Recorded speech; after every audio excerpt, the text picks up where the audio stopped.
perception of doctors ourselves of the profession is very negative. So there's in general sort of a dissatisfaction in medicine, right? Mhm. Of physicians, by physicians.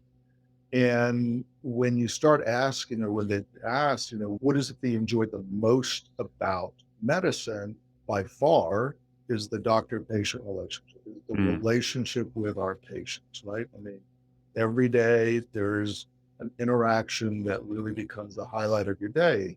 Financial satisfaction is down at the very bottom. It's like 18% of doctors put finances as the reason why they're in medicine.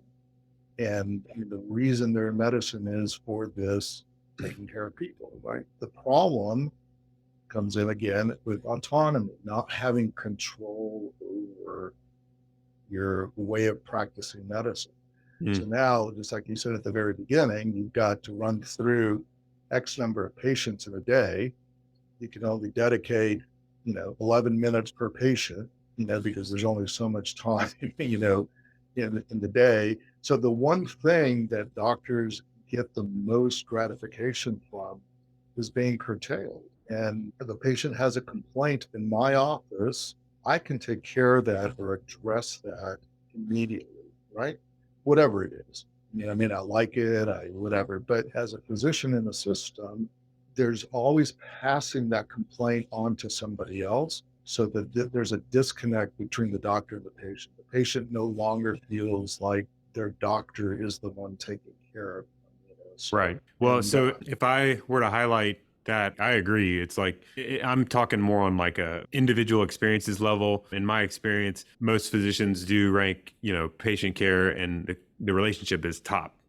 That's the reason they did what they did. And then financial is, lower somewhere on the priority list. But I think what I've seen sometimes happen is when you kind of clarify that or put that out there, and then maybe you realize that the hospital system that you're working in is in direct conflict with that and causing a lot of the problems. And autonomy would be the ability to change it so that you can get back in line, is not there. So you're kind of in a, like, no way to change. You're in a straitjacket. So then the next thing I would naturally raise is like a third party observer, is like, okay, well, what if we could leave and switch it around where you're like, patients are number one, and then we shape everything around that, AKA private practice. exactly. And No, then that's exactly right. usually when I bring that up, it's like immediately the stuff that starts coming up is financial, which is so interesting because it's the low thing. But that's, well, right. So it's not the reason you went into medicine, but then when you're in charge of your own business, like in any other business, that's one of the scare points of going into practice, right? So how do I do it? How do I get the money to do this? How do I manage payroll? How do I know how to sign up with insurance companies? All that kind of stuff is the reality, right? Mhm. Which scares a lot of people because they haven't been exposed to how to do it. So again, it goes back to the training type of things where, if you realize that, your business is taking care of patients, and there are lots of resources that you can outsource to take care of the things that you don't know how to care. And of course, it's a process. You make bad decisions, you make good decisions. And at the end of the day, you have control, and that is a great source of satisfaction. It's not for everybody, but it's, at one point, remember, physicians were all independent practices, I know. and we're the same type of people. It's just, times have changed and all that. So there's always going to be a subset that really just feels more comfortable with the security of a paycheck, right? I mean, there's nothing wrong with that if you're willing to, But to balance the other things.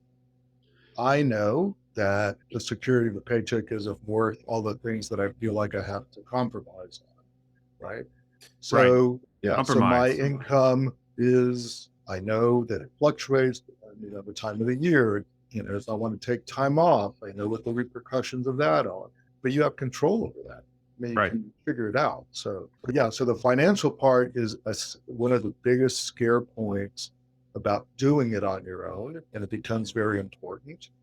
Right. Um, My pushback on that is like, okay, going back to square one, you're telling me patient care is number one, the financial is less of a priority. Like it's There's a lower. reason to go into medicine. Correct. But Right. like, remember back to that day, like, because I think if you can go back to that viewpoint, that's a really virtuous, in some ways, like view of life. Like, money doesn't make you happy directly. Clear. Yeah. Right. It Right. doesn't get you anything. It's just a tool. And so I think part of that too is you get the student loans along the way, and then you go early in practice and you're like, man, this financial weight starts to slowly weigh you down. But I think it's helpful to remember back to the time when you were thinking a little more clearly. And it's like, well, maybe I can refocus on patients are most important, because I mean, it shocks me how many people I talk to that are like, I'm having a hard time taking the best care of patients possible, but I'm making really good money. And it's like, Oh, yeah. what do you think you're going to think when you're 80 looking back about that? You know? Yeah. I mean, I agree. I mean, it's complicated in terms of everybody has their own financial situation. Hmm. Come out of medical school with $200,000 in debt. How am I going to do that? All of a sudden, having a steady income seems to be like a good deal, right? Yeah. But again, if you don't have anybody teaching you about how to look at this early on in medical school, start thinking and looking around to see what the different options are and all that, then at the end of the road, yeah, you see, I got $300,000 in debt. How the heck am I going to Yeah. get out of that hole? Well, okay, I'll then take you the steady sign on with paycheck. something and you get all of a sudden you're making more money than you ever thought you could, but you're still in that hole, Mhm. And then very quickly, you feel more confidence in your medical abilities, you feel more confident in how you're doing things. And then you start looking around and you think, gosh, what am I doing? Right. Maybe I should make a shift. Yeah. I mean, it would be good if there was more resources in training, which it sounds like your organization is working towards that. That is one of our goals, is to attract early on medical students and residents to join so that they have mentors and examples of, so one of the things I tell people who are in training is trying to decide what you want to do. What kind of practice do you want?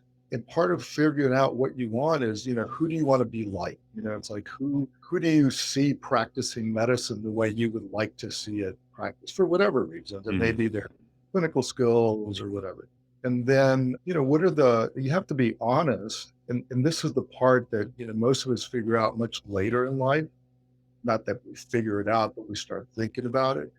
But if you can actually start thinking about what is it that you really would like your practice to be like, who do I want to be like? What are the pressures that you have? I mean, what are the financial pressures? Is it debt that you already have?